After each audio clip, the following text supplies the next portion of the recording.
Hello everyone, welcome back to our channel today. We are going to talk about an essential skill in a patient care. That is nothing than flushing protocols. Whether you are a nurse or a healthcare assistant or a nursing student, understanding the proper flushing technique is crucial for the patient's safety and effective care, isn't it? So let's dive in. Flushing fundamentals, the best practices for the IV and a catheter care.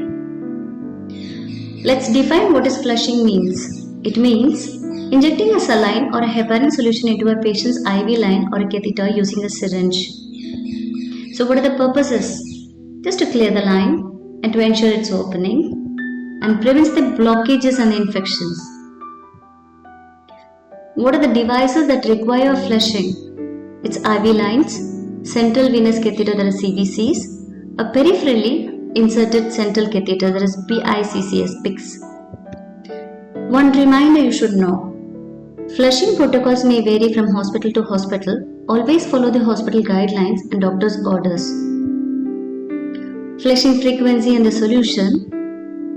Normally, it's based upon type of line, patient's conditions, and hospital guidelines. What are the type of solutions used? Number one is normal saline, that is 0.9% sodium chloride. We all know, right? It is isotonic. What do you mean by isotonic? The percentage of the solvent which is going to be in the IV fluid is same in our blood too. That is called as isotonic.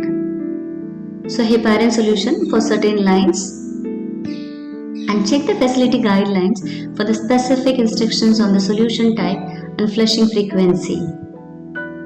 So there are some steps you need to follow before flushing. First, gather the supplies. The supplies needed are syringe with a prescribed flushing solution. Mostly pre-filled syringes come, but still in certain places they use a multi-vial. So they load the total amount in one syringe and they give half in the pre-flush and half in the post-flush. So antiseptic wipes just to clean the hub, the port. Clean gloves and the disposable container for the sharps. Second is hand hygiene.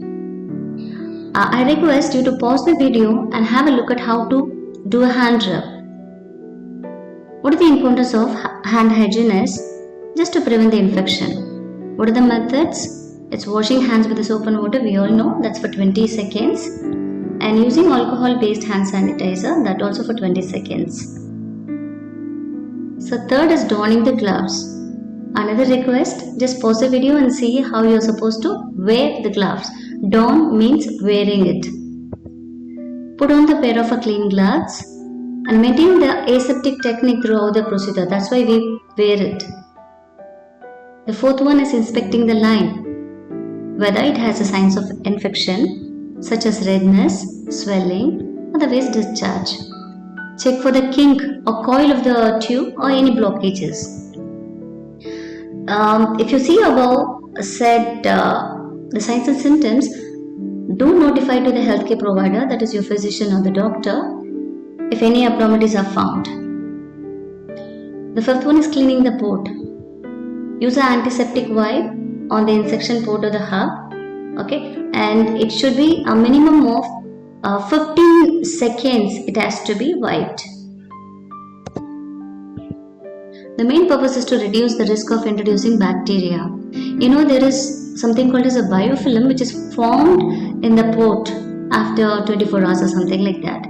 So if you want to wipe it, the biofilm will be removed and we can avoid the entry of the microbes into the port. So sixth one is attaching the syringe. Twist the syringe into the injection port securely as shown in this figure. The main purpose is to ensure a tight or secure connection, otherwise it will leak out. Flushing the line. Slowly push the solution through the line. Do not force the solution. Use the push-pause method to create a turbulence.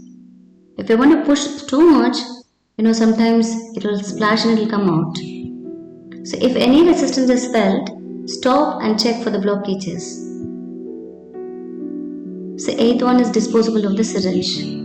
Disconnect the syringe after the flushing. Okay, and place it immediately in a designated sharps container. And final steps are removing the gloves. Safely discard them. Wash hands or use sanitizer again.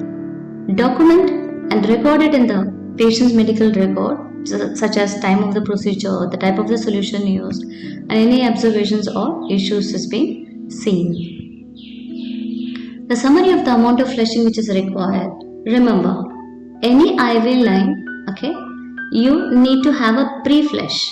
So in pre-flush, some amount will be given, and you will have to give the injection what is going to be prescribed by the doctor, right? And then in the post solution, you have to give some amount. This is because of what? This is to maintain the IV patent clear. Okay. So let's see how much it should be for different kinds of catheters and the cannulas. Okay. Number one is a peripheral IV cannula. It should be 3 to 5 ml in a pre and the post saline. It may be 0.9% and the line is patent before administering the medication. We have to ensure then only we can give it, right? That's why we need to pre-flush it with the pre-saline. Okay, the central venous catheter, it is 5 to 10 ml it is required. So ensure the aseptic technique because it is directly going to go to the heart, isn't it? And the next one is peripherally inserted central catheter. It's also same amount. It's 5 to 10 ml only. But make sure if any resistance is met, stop giving it. Okay? And use a 10 ml syringe for flushing only. And this is implanted for mostly for the chemotherapy and all they use it. Right? This is called as a Portacath also. This is also same 5 to 10 ml. And follow with a 3 to 5 ml heparin flush if required as per the facility protocol. So the first is you have to have a post saline flush and then you have to give a heparin one just to keep it patent and prevent the clotting and all. If it is once is clot, no, then we have to remove it and then do an incision and then we have to replace it. That's why they say this. So heparin lock. So it's 5 ml only. After the saline flush, lock with a heparin. Means it is mandatory to give the pre-saline and the post-saline, and after that you have to give a heparin lock. Okay, but the concentrations may vary. Some people will give 1% or 0.5%. It depends upon the places. Hemodialysis catheter, there is no need for the pre-flush actually. Often it is connected directly only. The post-flush should be 10 to 20 ml because the catheter is very long, right? That is why. Follow the institutional protocol as some may require an anticoagulant lock also for the post-dialysis. So arterial line, there is 3 to 5 ml. Is 3 to 5 ml only it is required for the post-flush too. Ensure the arterial line is patent. Monitor for any signs of clotting or infection. If some clot is going to occur, you may know. Clot means it is a thrombus. When it is going to occur, any infection is going to occur. Where it is going to go? It go directly to the right atrium and it will spread it. So midline catheter. So this is also like 5 to 10 ml. Should be given pre and post. And actually use a 10 ml syringe to reduce the pressure. If you are going to give a 5 ml, it will have more pressure. That's why I give only 10 ml syringe. Use 10 ml syringe. Check for signs of complications regularly. Umbilical artery catheter, it is 0.5 to 1 ml because it is artery, right? We are going to go against the pressure. So use caution to avoid the air embolism. So remove it before you are going to lock with the hub. Close monitoring for signs of infection or occlusion should be noted. So umbilical vein catheter is 1 to 2 ml. Pre and the post has to be done. Use a strict aseptic technique because it is also going to go directly to the blood, to the heart. Monitor for the signs of infection, displacement or any leakage. Blood transfusion via IV line. So no pre-saline required if the blood is to be administered immediately after the medication. No need. Okay, and it is 10 to 20 ml should be there after giving the blood transfusion. Use a separate line if possible. After infusion, flush the line to clear blood and prevent clotting. Use 0.9% saline only. And finally, the platelet infusion. So no flush is required if using a fresh line or something like that. But as like blood transfusion, it is 10 to 20 ml is required for the post flush. Do not use a heparin flush after platelet infusion. So remember this is very important. Okay, do not use heparin flush after the platelet infusion. Okay, flush the line to ensure all the platelets are administered and just to prevent the line occlusion. Okay, this is for your practice.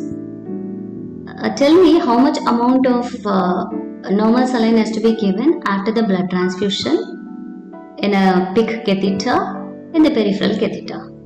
Comment below. Thanks for watching.